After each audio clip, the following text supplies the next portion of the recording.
Hey there, this is Keith Mills with On Time Construction Consulting. We're here at our new College Park project. So we're going to be doing multiple things, a lot of stuff on the inside, including repiping and rewiring the house because it is an older house. It was built in the, I want to say 60s, but don't quote me on that one at this point. Older for us in Orlando, so I know a lot of you go 60s, that's nothing. This door here, this is in storage right now, so that door is going to come out and we're going to reblock it back in. So these are the smaller height block that were used back at that time. So that door is going to go away, and the door on that side is also going to go away. So you see we've already got some supplies here. So then this area over here, this hot water tank gets relocated, and we're actually cutting a door in that space that's going to go over to the existing laundry room. So we'll also end up relocating that electrical panel, so I'm upgrading that piece. So that's what's out here. Oh, and then as we come on to the inside, this is the existing laundry room. So this cabinet, this built-in cabinet piece is going to be getting deleted. The indoor-outdoor carpet that's here is getting deleted. So this area right here where the current connections are for the washer dryer, so that's where that hole is going to be cut. That washer dryer goes over to the wall where we had all the plywood leaned up against the wall. That's where that's going to go. The laundry tub comes out of here, so the shelving there comes out. So as we come into the house, we're going to remove this door here. So because originally this was all carport out here, and the area wasn't air conditioned. So what we did is we're going to take this door out since it's an exterior door, and we will replace it with an interior door in here. So in the future, they're going to be redoing the whole kitchen. That was what they're going to be doing. So there goes Paige trying to get away. So as she always does. In here, we're going to take out this little wall right here, this little wing wall.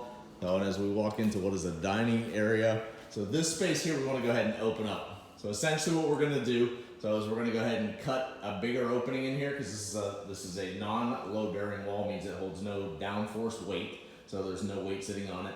So we're going to open it up over to where the stairs are over there, and then the same piece over here.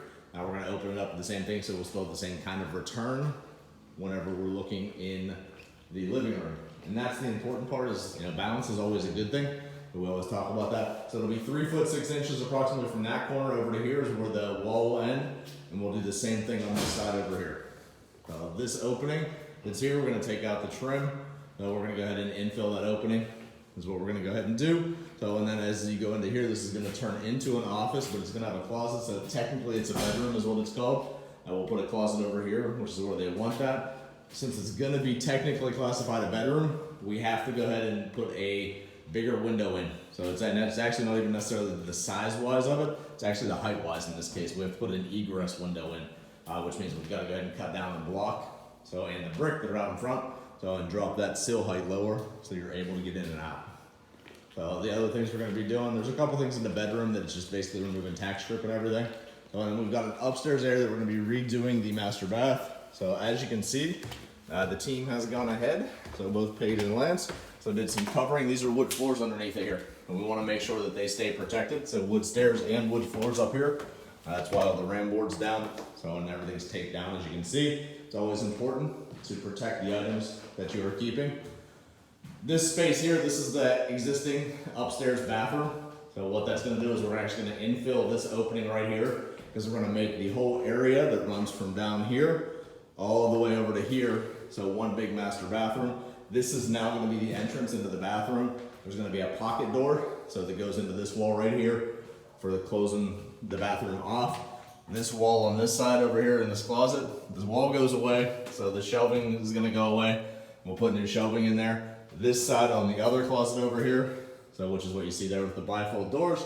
So this wall here is also going to go away, along with that door. And then in here, this wall totally disappears. We take that out, that becomes our connection into the existing bathroom is what it is. The wood flooring in here is actually going to come out because I'm never a big fan of putting wood flooring in a wet area. The bathroom is definitely a wet area. So in this space in here right now, so this is the existing upstairs bathroom, all the floor tile comes out, toilet comes out, all the tile, the wainscoting tile all the way around. So it comes out, we're actually going to cover this window over. Very rarely do I like taking light out of a space. Yet it's going to make sense for both the vanity that we're looking to put in, which goes about here is where it starts. And then this shower is going to get a little bit bigger too. And that's the big thing. We're going to take out the tub that's in here in the shower enclosure and turn this into an oversized shower up here to really make it a master suite is what we're going to do. Again, wall tile comes off. So this door gets closed in. So that's right here, and then a little bit tiny in here. So I apologize for getting so close, but you only have so much space. Now in here, this closet is gonna come out of here also, and then this wall goes away along with the vanity that's on this side. It's gonna be a fun project. So like I said, we're rewiring and repiping the whole place just because it's an older house, and if we're gonna do it, this is the time to do it before they really move in. That's gonna get us up and running. So stay tuned. So this is one of our College Park houses for one of the College Park projects we've got going on.